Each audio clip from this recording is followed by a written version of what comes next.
Hello everyone and welcome back to another Figurehead Reviews video, and today we are taking a look at the Marvel Legends Retro Style Grey Beast, a fan channel exclusive. Here we have the Grey Beast on his retro style card, and we see some accessories included along with some artwork there on the side, and then his little burst effect calling out those accessories as lab gear. On the back, instead of artwork, we actually just get a product shot there of Beast. Then we do have a read-up. While the Beast is incredibly strong and astonishingly agile, he is also one of the world's leading experts in biochemistry. When he is not fighting evil alongside the X-Men, he devotes his time to expanding the frontiers of human knowledge. And then we do have the UPC code there, just in case you need it, but otherwise you're probably going to be checking websites like GameStop, Best Buy, Big Bad Toy Store to find this figure. But enough about that, let's get this open and take a look at the Grey Beast. And here is the Grey Beast outside of his packaging, and I will tell you first and foremost, I actually am a little bit disappointed with some accuracies, or rather inaccuracies, about this figure. The Grey Beast appears briefly in Beast's history. In Amazing Adventures number 11 in 1972, Amazing Adventures 12, 13, and 14 are the primary issues where we have the Grey Beast. By issue 15, he declares that his fur has turned black, but because of the comics using blue as a common highlight for black, he basically just looks like he turned blue, which of course that eventually sticks with him and his fur just becomes blue. So we only have a few issues where Beast is gray. So I'm not too upset about the fact that we have a Grey Beast figure. However, the way it's depicted here, we get a happy, smiling face that is very much reminiscent of that 1970s style that he has, the way his hair looks, the way it's highlighted. However, throughout those issues, Beast is really more torn about becoming this creature that he's become, and most of the time he's scowling, snarling, and fighting in anger, really. We don't really see too much happy Beast and smiling Beast in those few issues. So we have a little bit of a discrepancy with them giving us this happy-go-lucky face sculpt in the stylings of that classic artwork. Next, we don't really get the Beast wearing his glasses. Actually, as a matter of fact, there is not a single panel that I could find in those issues where he's wearing his glasses while he's in his Beast form. And same thing with the books. The only book that he read during that time was a book about makeup so that he could make a rubber mask and wear a Hank McCoy mask so he could appear human. So we're getting the intellectual version of Beast that we're used to with the blue skin or blue fur, and we're applying it to this Beast. So we're getting the happy face, we're getting the calm face, reading a book with his glasses. That doesn't really work for this figure. We do get the alternate head with the snarling face, which does work better for this guy. However, I'll explain why there's some inaccuracies with that when we get into the sculpt work. Now, looking at those accessories, we do get the one book there, and we can see that we get some good shading and things like that just to make it look aged. And it's essentially written with some gibberish for the most part, but we do see some graphs and things like that on the inside. And you can even see a little indent where he is able to hold that book with one of his book-holding hands. Then we do get some glasses, which really the glasses don't fit on the face in any good way, so I feel like the glasses are really just meant to be held, I think. Or maybe we will get a calm blue Beast that we can use the glasses with. But they're mostly useless. I'm not even sure why we have them included in here, other than the fact that we know the Beast is intellectual. And then for hands, we do get a pair of sort of open gesture-y type hands, which one is the book holding hand, and the other one would work as a gripping hand. And then we do get a flat palm hand and a fist. Now, when standing straight up, Beast is coming in at 7 inches tall, which makes him about 17.8 centimeters, so of course he's the same height as his blue Beast counterpart. But since he is kind of a standalone figure with no other accessories other than that other head sculpt, which we are going to look at here in a moment, let's just do that. Let's jump in, look at the head sculpts, and then the paint and sculpt on the Grey Beast. And starting first here with our smiling Beast, and it is an accurate looking sculpt aside from the fact that Beast wasn't very happy during his time of first turning gray. But the hair is very accurate. It is a well kept looking streaks and things like that, as opposed to later on it being just sort of more messy and whatnot. And then the shading on the top is accurate as well with the gray. and it's actually looks like it's painted pretty decently. And we also don't have the big sideburns or the mutton chops, which is accurate as well.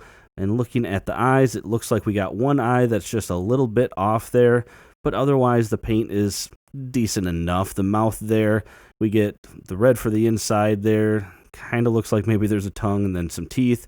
So it's a good looking sculpt, but again, this was more of a man torn with what he has become, and getting maybe a look of, I don't know, frustration, anger, whatever, would have been more fitting.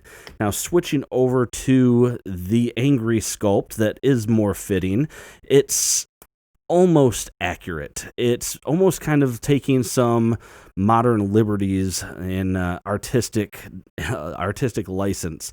So first and foremost, the eyes, of course, we lose the pupils. That is not entirely inaccurate. There are a few panels in the time of the Gray Beast where he is drawn as having white eyes. I don't know if that's intentional or just because in those panels his face is so small that it was just hard to actually draw pupils. So that is okay. The mutton chops are going to be the most inaccurate part there. So again, he is more of a clean shaven look. So this, of course, being the same face sculpt as the Blue Beast, so it's understandable. This is the modern look. And then we can see they did apply a gray to the top of it to try to keep with that accuracy, but you can see it is not as gray, not as prominent. Whoops. And I mean, it still works, and I think this is really more to be kind of, like I said, just an artistic license with the idea of the Gray Beast. The hair technically wouldn't be accurate. You can see what I'm talking about with sort of the flowing hair versus the tight sculpt. So that is going to be one complaint that I have, is that this is not an entirely accurate head sculpt for him. I would have much preferred this hairstyle with this shading with an angry face, and in all honesty, if I was going to get an alternate head, I would have been fine getting this face in a Blue Beast sculpt that we could put on our Blue Beast reading the book and everything, because of everything that I mentioned with the glasses and the books and whatnot. So yeah, that's a bit disappointing. I would have almost said too, it would have been kind of cool if they gave us a human Hank McCoy sculpt, because there are a few panels where Beast puts on a mask, and it is just ridiculous. He is basically Beast body with a human head. That would have been kind of funny. Now, looking at the rest of the sculpt, to go over some of the complaints that I have, it is certainly not with the way it's sculpted. I like the way the Blue Beast was sculpted, and I like the way this is sculpted, and we even get some shading here, and just saw some of the highlights. That is really well done, and we can see that the shading on this hair more closely matches the shading on the body. So I will admit that this sculpt looks better on this body in that sense. But the shading and everything does look great. We get the fingernails painted on all of the hands. We get the fingernails painted on, or the toenails painted on the toes. And that shading continues basically with each tuft there. Now, one of the things that I have a complaint on, though, is the lower torso here is going to be molded in the blue. And the problem with that is you are going to have these little fur pockets here that the blue is sticking out on. So if you happen to be able to get this or see this at a store, that is going to be the first thing to look for, is how bad are all these pockets of blue on the lower torso. And then the same thing with the upper thighs. They are molded in blue as well. And you can even see this is from posing, where I brought the leg up and it hit the plastic and it rubbed the paint off. So that is a real big disappointment. I'm scared to pose him with his legs too tight to the joint there, because, I mean, that is pretty glaring. Like, you can see that really well. So that is the biggest flaw in the paint, is the fact that we have this gray that has a tendency not only to chip off, but even right out of the packaging has some blue shining through. So kind of ironic that the Gray Beast has the blue coming through it. But otherwise, it is a good looking figure. It just has some inaccuracies that just kind of set it back a little bit. I am not going to go over the articulation for the sake of time. I'll either throw a card up or maybe do the end title card so that you can take a look at my Blue Beast review and check that out. But that is going to be my biggest faults with these, is just the inaccuracies in the paint. And that is going to do it for this review, everyone. So I think you guys probably got the gist of where I'm coming from with this figure. It's not the worst figure they've made, but we just have some inaccuracies to how he was sculpted with this face, and of course the paint issues. So it's a cool looking figure, and I think it is a nice collection. I've been talking about the first appearance. What was I going to do with the first appearance Wolverine? We got a first appearance Hulk. Now we have essentially a first appearance, Beast, at the very least, a first appearance Gray Beast. So that's actually is kind of cool that we're getting some first appearance style figures. So my idea of doing a sort of first appearance shelf might not be that crazy. If you did want some other posing ideas, though, Beast did fight Iron Man while he is in his gray form, so you could certainly do some fighting there or posing with Iron Man and have it be comic accurate if you really were worried about that sort of thing. But anyway, like I said, that is it for this review. Let me know what you guys think of it. Do you agree with my review? Am I being too critical? Am I being too much of a nerd as far as the accuracies go? Or do you kind of feel the same way? Let me know in the comments down below. But aside from that, if you like this review, hit that thumbs up, subscribe for more content just like this. And as always, thanks for watching my video, and have a great day.